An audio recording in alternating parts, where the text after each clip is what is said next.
Welcome everyone, I'm Dale and this is Cinema Historia. This week we're going back to 1945 for a Christmas short drama film called Star in the Night, starring J. Carrol Naish, Donald Woods, Rosina Galli, and Dick Erdman. And this is directed by Don Siegel. So, where does our story begin this week? Well, it begins on Christmas Eve. So it's Christmas Eve in a desert in southwestern United States. Three riding cowboys have just bought out Christmas presents from a store. One of the cowboys says he just had the feeling he should buy gifts to give to someone. Now the cowboys see a flashing star in the distance, which they ride over to investigate. The star is actually a second-hand star used by the Italian-American Nick Catapoli for his little motel in the desert. So a mysterious hitchhiker appears at Nick's motel who says he just wants to get in from the cold.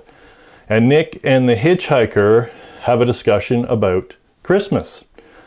Now while the hitchhiker tries to explain the meaning of Christmas, which is love, goodwill, and brotherhood, Nick opposes the holiday.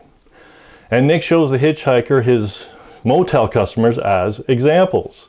Miss Robert, she complains about the noise from the Christmas carolers, and businessman Mr. Dilson is furious about their shirt cleaning business, and a traveling couple demands extra blankets for their cold motel room. Now next, a young Mexican-American couple, Josie and Marie Santos, arrive at the motel hoping to get lodging, but there are no more cabins available. So, does something happen that brings all the complaining customers together, and does Nick find out finally the true meaning of Christmas? I can't go more into the story than that because it's only a 22-minute story, but in 1946, Star in the Night won an Academy Award for Best Short Subject at the 18th Annual Academy Awards. It does deal with a Nativity Story, and it does have some elements in it from A Christmas Carol. Now, a big part of its success was the cinematography, which was done by Robert Burks, who later worked for Alfred Hitchcock. But the biggest part of its success was actually the director, Don Siegel. Now, Don Siegel worked for Warner Brothers in the film library until he was discovered by producer Hal Wallace. He was a big producer in his day. And then later he rose to managing the montage department. And he did thousands of montages, including the opening montage for the movie Casablanca. Now after that, in 1945, he was given the rights to go ahead and direct two short stories. One was this one, A Star in the Night, and the other one was called Hitler Lives. They both won Academy Awards, and it launched Don Siegel's career into feature directing. Now you may remember some of the feature films that Don Siegel directed.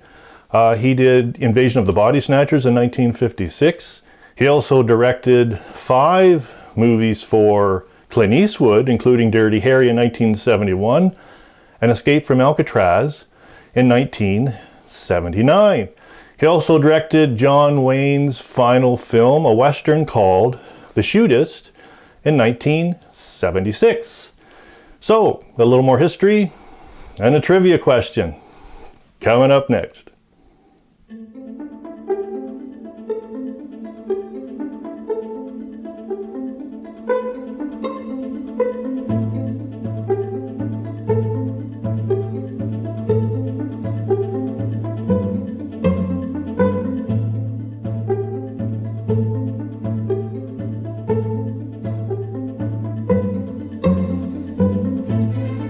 Now just to let you know, Star in the Night is posted in its entirety on YouTube, or if you own the Christmas movie Christmas in Connecticut from 1945, you can find Star in the Night on this DVD under Special Features.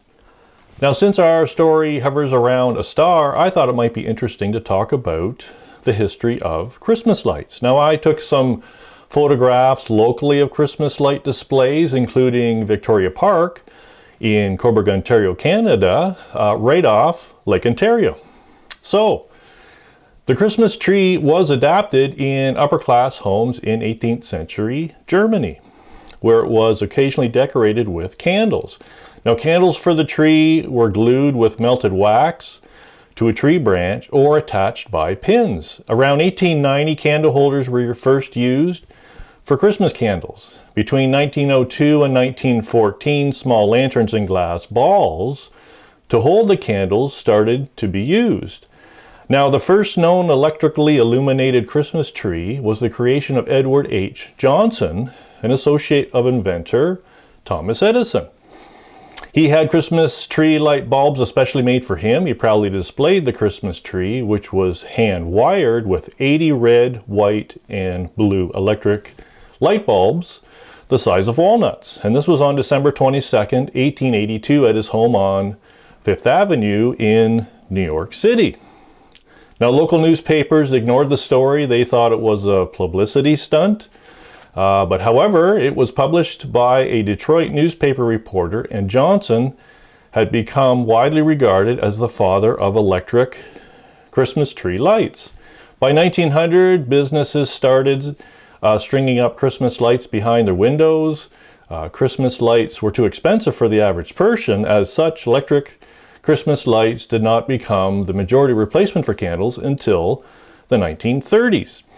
Now, in 1895, U.S. President Grover Cleveland sponsored the first electrically lit Christmas tree in the White House.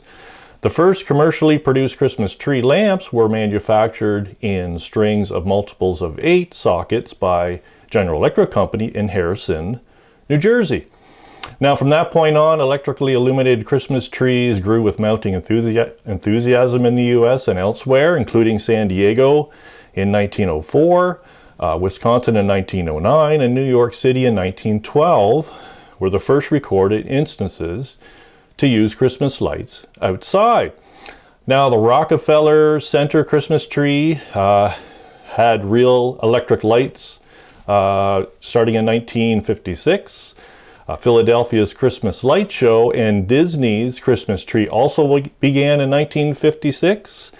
And though General Electric sponsored community lighting competitions during the 1920s, it would take until the mid-1950s for the use of such lights to be adapted in the average household. So, the trivia question this week: who wins the Guinness Book of World Records for the most Christmas lights? Now, this is including the home and the lawn. Well, a home in LaGrangeville, New York in 2014 won this award, and they also won it again in 2021. And no, it's not the Griswolds. So, 686,811 bulbs in 2021 won the Guinness Book of World Record for the most Christmas lights. I guess the best thing they could get for Christmas present would be someone paying their hydro bill. I'd like to thank all my subscribers, my viewers, my family, my friends, and neighbors. I'd like to wish you all a very Merry Christmas. And I'd like to finish off with a quote from Mother Teresa. It's not how much we give, but how much love we put in to giving. Thanks for watching, everyone. Hope to see you back next week.